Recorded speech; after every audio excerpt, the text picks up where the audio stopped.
उसने माया करी, राम की आवाज में बोला, हे लक्ष्मण बचाओ, लक्ष्मण बचाओ। और फिर मन ही मन में क्या कहा, हे राम हे राम हे राम। प्राण निकल गए। राम जी खुश हो गए, भक्ति ही तो कर रहा है। पर सीता मैया वहां विचलित हो गई, लगा राम जी पे संकट है। लक्ष्मण को उल्टा सीधा बोल दिया, तुम जाओ, अगर तुम नहीं जा सकते तो अपना धनुष बाण मुझे दो, मैं अपने पति की रक्षा करने के लिए जाऊंगी। भगवान को लगा, लक्ष्मण को लगा, बोले जिनके नाम लेने से संसार के सारे संकट कट जाते हैं, भला उन पे क्या संकट होगा। बोले नहीं, तुम बात कर रहे हो, मैं जाऊंगी, ये दो धनुष बाण। लक्ष्मण जी को बहुत भगवान कह के गए थे कि तुम यहीं रहना, सीता की देखभाल करना। अब सीता मां ऐसे बोल रही है, मैं क्या करूं। तो लक्ष्मण जी ने कहा,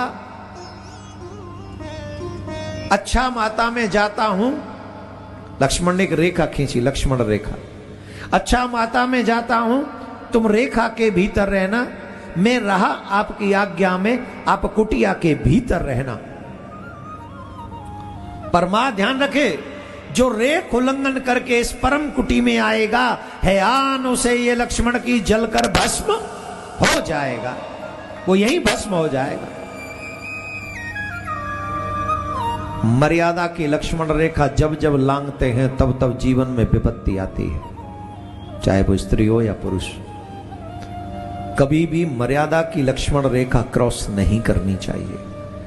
आज व्यक्ति को फ्रीडम किसके लिए चाहिए, उस रेखा का उल्लंघन करने के लिए। और जब हम चाहें तो हम उल्लंघन करें, पर हमारे बच्चे जब बड़े हों तब फीलिंग चेंज, हाँ या ना, जवाब दो। फिर फीलिंग कैसी हो जाती है, नहीं नहीं बेटे ऐसा होना चाहिए, ऐसा होना चाहिए। काश यही मर्यादा हम लोग भी पालन करें, तो फिर हमारे बच्चे भी उसकी पालन करेंगे। ये जो रेखा है संस्कारों की, मर्यादाओं की, इसका पालन हम सबको करना चाहिए। और जो करते हैं वह फिर यमराज से भी नहीं डरते। वो कहते जब आना हुआ जाना, I am ready. Radhe Radhe बोलना पड़ेगा, जोर से बोलना पड़ेगा, और जोर से बोलना पड़ेगा। लक्ष्मण चले गए, रावण साधु का वेश बनाकर आया, और रावण सीता का हरण करके जब लेके जा रहा था, तब रावण से लड़ने के लिए एकमात्र कोई खड़ा हुआ। देखो देखने वाले कौन थे, सीता जी का हरण होते हुए किसने देखा था जानते हो, जटायु ने देखा। सीता जी का हरण होते हुए सुग्रीव ने देखा। सीता जी का हरण होते हुए संपाति ने भी देखा। किसने देखा, जटायु, सुग्रीव, और तीन में से दो चुप रहे। न संपाति ने कुछ किया और न सुग्रीव ने कुछ किया, दो चुप रहे। एक अकेला था जटायु, जो सीता जी के सम्मान के लिए खड़ा हो गया। आज भी मेरे भारत की वही दशा है। आज जब धर्म पर कोई आंच आती है तो मोस्टली लोग मौन हो जाते हैं। तिरुपति बालाजी के मंदिर में प्रसाद में पशुओं की चर्बी खिलाई गई, हमारे ऊपर कोई असर नहीं हुआ। हमने उसे एक घटना समझ के भुला दिया। हाँ या ना, हाँ या ना। मृत्यु दंड से ज्यादा खतरनाक दंड देना चाहिए उस लोगों को जो किसी का धर्म भ्रष्ट करते हैं। और उस बालाजी के प्रसाद में जो मिलावट की गई थी उससे हमारा धर्म भ्रष्ट किया गया। लेकिन मोस्टली लोग शांत। मैं 1.5 महीने तक प्रतीक्षा करता रहा, कोई बहुत बड़ा आंदोलन नहीं हुआ इस देश में।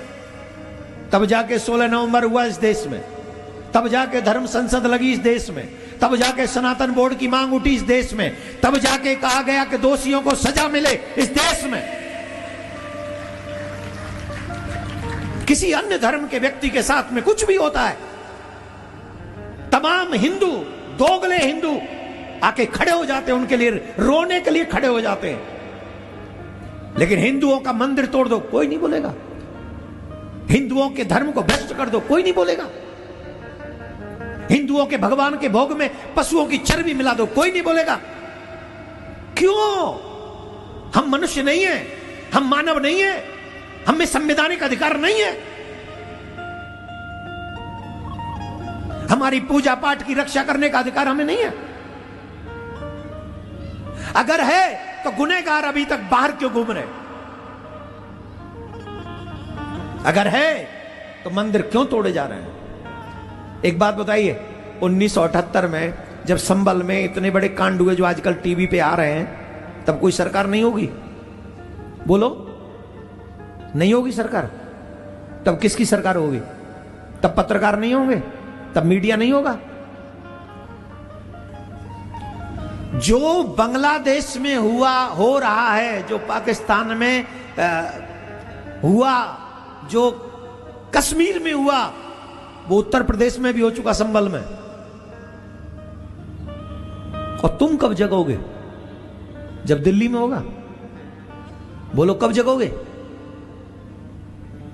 या तो मरने के लिए तैयार हो जाओ, या फिर हमें कोई मार ना सके ऐसी लड़ाई लड़ने के लिए तैयार हो जाओ। यह आपके ऊपर है, यह आपके ऊपर है। या तो मरने के लिए तैयार। अरे वो जो खुले मन से कहते बनाओ मकान जितने बनाने हैं, 15-20 साल बाद हमारे ही हैं, खुलेआम कहते हैं वो। Wait and watch. कौन कौन चाहता है हमारी आने वाली पीढ़ी सुरक्षित हो?